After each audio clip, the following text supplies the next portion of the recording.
Ready? That's Prophet Zones and Prophet Alpha Professor Bud for Prophet. Yeah, well, hey guys, today I just doing a breakdown, right, of NFP and stuff. People always say, hey, news this, news that, news that. You know, it's like understanding. All you need to do is understand something and then you can actually do it. You know, you can't just want to do something you don't understand. So, yeah, I'm just giving a glimpse into why and how, when we say technicals and fundamentals move together, right? You just need to understand. And then in between that, there's a sentiment. You just need to understand that you don't need to, but if you want to be able to trade NFP or whatever news it is, guys, you must understand that. So with that said, guys, I hope you enjoy the video and all that good stuff. And yeah, just follow me on every social platform. Don't be afraid. Hey, don't be afraid, man. Ask questions. If you don't want to ask questions, okay, shut up. But yeah, just don't be afraid. You know what I mean? But yeah, it's been some Peter, the live off live. Dango. All right, thumbnail, we got it. All right. Boom! What's going on, everybody? It's your man, Props Zones and Props Alpha Professor Button for.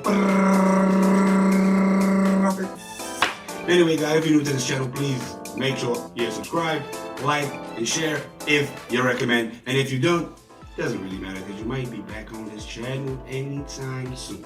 So with that said, guys, yeah, speaking to your man, Props Zones, and today we're basically breaking down NFP, right? On the 2nd of June. It was a very nice NFP, guys. You know, I personally believe that you can't claim you're a fundamental trader or no fundamentals and lost money on this specific NFP on the 2nd of June. Maraka is like, because why I'm saying that is, if you understand fundamentals, there's a specific thing you understand about fundamentals, right? And these ones specifically was the epitome of fundamentals. And we're gonna get into it, guys, right now. Let me just pour my drink first. Guys. Ish, because ish. See, that's his image. So important. You know, I believe in, as a human being, you must drink something. Whether it's stony, whether it's cola, whether it's alcohol, whether it's water, or what else. Hey, people. Imagine living a tasty life. Anyway, guys, I just don't want to put the brand on my. Yeah, you're gonna pay me for fucking advertising. Anyway, yeah, let's get into the video, guys. Shoot first. 7 toes to the good life. What does Kanye say? Oh, boy. Yeah. Anyway, guys, now let's get into the charts. Boom. All right. So basically, what we have right here is Euro USD. Let me remove everything. Let me remove these so that I can show you basically the strategy breakdown. Not even a strategy breakdown, it's a trade breakdown. Delete all that selected. It's a trade breakdown. So what we're gonna do is this right here. We didn't know it's gonna happen.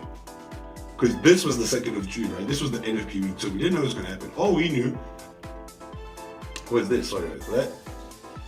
All we knew was this. There you go. All we knew was this. As soon as 12 o'clock hit, right? As soon as beep, 12 o'clock hit, that's what we knew. But some people, like me, we don't, yes, I trade price action, mixed in with a little bit of institutional knowledge, mixed in with a little bit of smart money knowledge, mixed in with a little bit of fundamental knowledge and sentimental knowledge, meaning COT data and specific stuff like that, right? But it is not necessary, hey guys, it's not necessary for you to profit, right? If you do not know that. Like, okay, wait, I think I worded that wrong. It's not mandatory for you to know that so that you can profit in these markets, guys. All you need to do is to repeat, rinse and repeat, rinse and repeat. And if you are aiming for 100% win rate, then trust me, you'll never, ever going to be profitable. Because aiming for 100% win rate is like you saying you will do the deed with no protection and will always make sure that you don't have a baby. We weren't born yesterday, guys. We were not born yesterday. You know, were you born yesterday? Even if you were born yesterday, you should know that, man. Yeah? You know what I mean? So at the end of the day, guys, what I'm trying to say is there'll always be losses. But in this market, our losses are mitigated. We always know how much we'll lose. That's the only thing you have control over in this market. Don't let anybody lie to you. The only thing you have control over is how much you lose. So there's two types of people. It's the people that would deposit large amounts and trade small amounts. Meaning, let's say you deposit 100,000 and per trade is 250 rands per trade. But you know that if you lose, you're losing 250.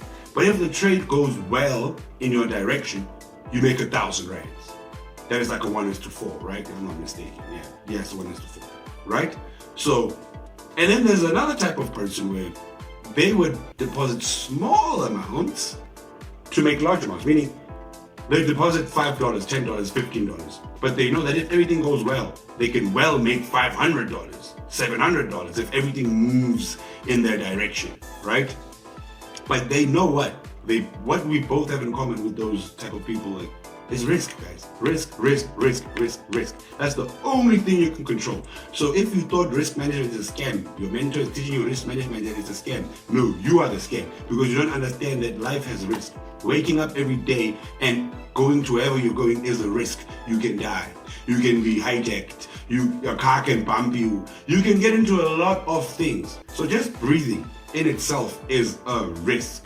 The whole thing about life is take calculated risks. Do things that you know when, as a person, it's okay, no, I'm willing to take this risk. I mean, people wake up Sunday going to church and things happen. On their way to church, on their way back from church. You know what I mean? People go to work trying to feed their kids. Things happen. So everything is a risk. So make sure you take calculated risks. And in this industry, in this market, our risks are calculated. Those are the successful people. If you understand that your risks are calculated. If you don't understand that, guys, anyways, yeah, so basically now, on the chart, as you can see, we didn't know that this right here is going to happen. But I trade price action, and as I said, mixed with institutional knowledge, SMC knowledge, and a little bit of sentimental and fundamental knowledge, right? But I always take my sessions into account. Always. Each pair, guys, there's a reason. It's like you can't go to at 2 a.m. and expect specific service that you got at 10 p.m. Why? Because it's not peak time. It might even be closed. If it's open, it might be slow. There's no one there. You know, I'm just making an example. If you're gonna go to KFC at 2 a.m. and you expect it to be full, or whatever restaurant that is open, it's not. There's no one inside. They'll tell you drive through. Papa, you must drive through. You know what I mean? And buy, because it's not peak time, right? Same thing with the charts. There's peak times for volatility. Now, in this instance, Euro USD. Where is the euro based? The euro is based in UK. Europe. So what is their 9 to 5 when they wake up? Is the London session. All the London session is their 9 to 5. All the New York session is New York's time zone 9 to 5. So every currency that is in line with NY, their 9 to 5 is in a New York session. Those based in Europe is in the London session, London, right? So with that said, we know that the sessions that Euro USD moves the most is either London or New York. Why? Because Euro USD, USD New York, Euro London, right? So we know that. Meaning, yes, there might be movement in Asia and stuff like that, but not most of the time, because the volatility is not there. So one thing I knew and I know is that I always show up on my charts almost at the end of the London session, right? So now, boom. At that time, as you can see the charts, let me just remove this, sorry. Yes, right when that candle came in there, as you can see, guys, the Asian session was done. That's about like 9, 10 o'clock. Now we're getting into London. So with that said, yeah, let's get into the breakdown without wasting any further time, right? Because that's what you're here for. But I just needed to give you a little glimpse, a little perspective of what we're doing here. So now, as you can see, the market moved all the way down. what were the NFP numbers, guys? I'm going to flash the NFP numbers on the screen right now. That's the forecast. Boom. And that's the actual, right? It did not match at all. According to the forecast, Euro USD was supposed to push up. According to the forecast, Euro USD was supposed to push up, but it did not. Why didn't it? Now let's do the analysis. When I zoom out, can you see, guys? Let me go to my H4. Can you see that we're in a ascending channel? It's not descending, it's ascending, moving all the way up, right? We're in an ascending channel. And one thing for sure is, since we're in the ascending channel, in that ascending channel, we have been trending downwards. Now let's draw a trend line like this, right? And then do the same thing for the bottom, right? We've been trending downwards ever since the 2nd of what you call May, right? It was a Friday, and then 5th, and then 11th, 10th, 19th, 23rd. We've been trending down for almost a month, guys, on Euro USD, right? And then somehow, miraculously, on the 1st, which was a Thursday, on the what you call, yes, the 1st, which was a Thursday. Hey guys, things happen, eh? Hey, things happen there. Because now we started to break previous highs. Let's look at our line chart. Let me make my line chart black so that you guys can see. Let's go. Boom, there we go. Right? Can you see that we've been making lower lows? Okay, let me do this. Let me just use trend line. Boom. Let me get rid of the ray. Beautiful, yeah. Can you see that we've been trending and forming lower highs? So we're trending downwards, guys. Right? Until, boom, that one break. So we broke two highs, this one and this one, right here, to form this one. So usually what does the market do? After it breaks highs, it retests them. That's what usually the market does. So now when we look at our candlestick chart, let's see what happened. The price basically halted over here. All of a sudden it's not pushing up, which was the Asian session. And then now when we go to our 1 hour, what is that? Can you see that it's that consolidation right there?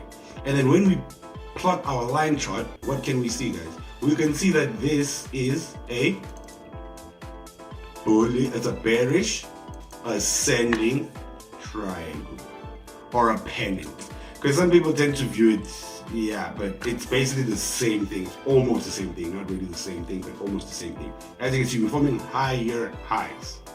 Higher highs. In fact, you see that right there. That right there. Where is it? Let me point it. Hey, but this thing is vice versa, so you won't see it properly. Right? It's a reversal pattern like this one. Right here. Boom. I got that one right there. Right? Which is a bullish rising wedge. Bearish rising wedge, I mean. And what happens to a rising wedge? It falls to the downside. Right? So that's exactly what we were anticipating. Now, we're anticipating that at a specific time as well, which is the New York time, the London time, I mean. So, since we plotted on the line chart just like that, now we know that, okay, anything above that should technically break. If it breaks out, it should come back in to keep us in this rising wedge. And if not, then it's going to just retest and keep trending, right? So with that said, let's move on to our 15-minute chart. And then now we refine it as per candlesticks. One trick I have, guys, that I actually love, right? I'm going to let you in a little secret. As I told you, some stuff that you're going to hear in this channel, you should be paying for, right? Because it's very, very deep stuff that took me so long to understand, right? So yeah, with that said, one trick I like to use with these rising or falling wedges is that at the end of it, it's going to create equal highs or lower highs or lower lows. In this case, it should create what? Equal or lower highs at the end of the wedge. Meaning, we were forming higher highs, and all of a sudden when we came here, let me just do this, guys, delete this. All of a sudden when we came, this is the highest high, as you can see the wick. all of a sudden, it respected it. Here, here, here, here. All of a sudden. And how you know your entry, this is now the confirmed entry, right? It's like, when I mean confirmed, I mean like, you can't go wrong with these entries, right? Especially when you're beginning with them. But if you're a little advanced, then you get it a little higher type of thing, like where I got it. But let's do this now. I'm gonna give you my trade history. Let's plot the trade history. Boom, as you can see, I sold there, boom. And my stop loss was a little too tight. Let me delete this. Now, why was it too tight? Based on that logic, right? It shouldn't have been here at this high. But technically it should have been, because the whole point of a pennant, once it's correct, guess what? It should form lower lows. The whole point of a bullish rising wedge, not a pennant, right? It should form lower lows, right? And it didn't. It broke the previous high. That's when it stopped me out. But as soon as it closed bearish again, with basically what you can call some type of an inside bar and engulfing pattern, right? I entered again. And where was my stop loss? Above. If you can go see the what you call, if you go see my Instagram, my Facebook, or my TikTok, you'll see where my stop loss was. It was above where I was stopped out. Because I'm not expecting it to do the same thing again. And it didn't. For what reason? Because the pennant is correct. So it went all the way down to test what? The support of this pennant, of this wedge. I don't know why I keep saying pennant, guys, forgive me. And then it went all the way up to test this resistance again, and then created the same pattern it did as I entered. At that point, that's when I knew that, now we're done. Keep in mind, this is NFP. So a lot of people are panicking. They're like, the news is going to wake me up. No, the news won't wake you up. There's ways for you to see if the news is going to wake you up. And we'll get that later into this channel. And as you can see, boom, the price just dropped, guys. Retested our what? Our wedge at NFP and dropped like 25 pips. Pushed all the way up again to retest our previous our previous resistance, which is, some can call it an order block, whatever you want to call it, right? Our previous resistance, which is this right here. Tested that, and after that just went all the way down. The reason why I closed here is because this is where my TP was at, right? Due to my calculations of how much percentages I'm risking, how much percentages I'm aiming for, right? And that's it, guys. Literally, that's all I did. Now let me remove this. Literally, that's all I did. That's what I did. And as you saw, guys, the numbers were not saying this is going to happen. The numbers were saying the opposite of this is going to happen. So yeah, guys, with that said, basically, let me just give you a quick rundown of, let's do USD CAD, because I also traded that. And I'm still inside that trade. As you can see, I bought all the way down here. Now, why did I buy it down there? Let's go to our H4. And as you can see on our H4, we could draw our channel like this. It's the same type of channel. But guess what? This one is not forming higher highs, guys. It's forming what? Lower highs over here, like this. So it's squeezing in, right? And then I knew that there was a resistance. Let's do this over here, where price tapped in here, tapped in here, tapped in here, tapped in there. I knew there was a support. Resistance turned into support, right? So that's why I bought there, right? And if we go to the hour time frame, as you can see, price just tapped there beautifully and started pushing up like what, 30 pips or so. But I wasn't really looking for 30 pips. I was looking for momentum. And as you can see, the momentum wasn't there, because NFP, all it did here was form a doji, which is cool because we're going to get into USD JPY after this. And it went all the way up, all the way up, all the way up, and then dropped. But what is it looking like now? It's looking like it's going to form a clean head and shoulders, but we're not sure yet. We'll see when the market opens. My stop loss is still intact where it is, and my entry and my TP, everything is still intact. So yeah, guys, with that said, yeah, let's just move to USD JPY, which is one that I really love because everything moved so smoothly. As you can see, this guy was a flag. I like to call these patterns bullish flags, right? Because they break out to the upside most of the time, right? So what I saw is when the Asian session was sorting out, guess what happened? A similar thing that was happening on your USD, but vice versa. Let's look at the 1 hour. Can you see this consolidation, guys? And one thing that gave it away is that it formed equal and lower and higher lows, which is telling me that the bullish pressure is coming in. And then in Asian session, around about 6-7 o'clock, it gave us a pin bar, which I wasn't there for it, but I took it into consideration because I'm trading London. And guess what happened? Right after that pin bar, price never traded below this pin bar. Sorry, ever. So one thing I did do was basically draw my horizontal, my arrow trend line basically like that, went to the 15 minutes and anticipating that price is going to break out of there, and then drew my lows, connected my lows like this. Now let's share the history. Boom. Can you see now that I bought there? Why did I buy there? Look left, guys. You see where price was playing throughout yesterday in Asia. Can you see? Boom. Price respected this level so much, this zone, so to say, it's not really a level. When it broke out, it retested it and shot up. And then broke that level to the downside, broke it to the upside, and retested it again and pushed all the way up. And then when it came back, I'm like, no ways, we're buying this. And where was our stop loss? Our stop loss was literally right below the body of this pin bar here, because that's the pin bar that we were talking about on the hourly time frame. That's where our stop loss was. And where was our TP? So our stop loss was kind of like 20 pips, and our TP was like 90 pips. So that's like a clean 1:4 or something like that, right? And guess what, guys? We got that very nicely and smoothly. So yeah, guys, with that said, don't be afraid of NFP if you know what you're doing. Don't be afraid of ADP if you know what you're doing. Don't be afraid of GDP if you know what you're doing. Don't be afraid of employment change or any type of news, right? Because at the end of the day, there are ways to trade this, literally. So yeah, guys, I've been talking a lot and went through those 3 pairs with you guys. And yeah, let me take a sip before we end this video. With that said, guys, you know what it is. It's your man, Prop Zones. The prop is not for professor, but for profits. It's been the same the liver of life. Yep. So yeah, guys, don't you forget, subscribe, like, share this video if it was very helpful, because a lot more is coming, like a lot more in deeper context. And I will be doing lives on my Facebook or Instagram, one of the two, where I analyze and trade with your guys live in the near future. And do follow my TikTok, which is @prof /zones _zones. I mean, Instagram @prof.zones, Facebook @profzones, Ground Up FX. That's basically my Facebook, and YouTube. You're on it right now, so I'm very glad with that. Please do leave a like button and subscribe for more. With that said, guys, it's your man. See y'all later. Peace.